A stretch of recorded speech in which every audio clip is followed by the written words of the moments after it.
अस्सलामुअलैकुम रहमतुल्लाहि व बरकातुहू। लो भी दोस्तों, किहड़ा खूबसूरत किहड़ा सोहना सुथरा मंजर है घास का। इनू फाइन ढाका कहते हैं। ये चुभदा नहीं, ये नरम तो मुलायम घास होंदा है। ठीक है जी, बहुत ही प्यारा।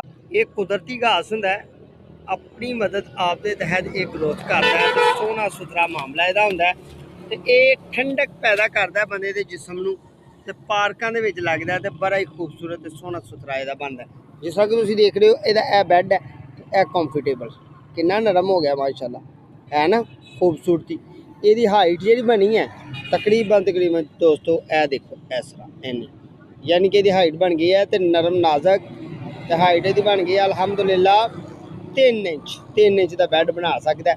तो बड़ा ही खूबसूरत ते सोहना सुथरा मामला करता। ठीक है जी, बाकी मैं एक माली हाँ, तो तुसीं मेरे चैनल सबसक्राइब कर लोगे तो मज़ीद तुहानूं टिप्स देवांगे हाउस प्लांट के पौधे उगाउण।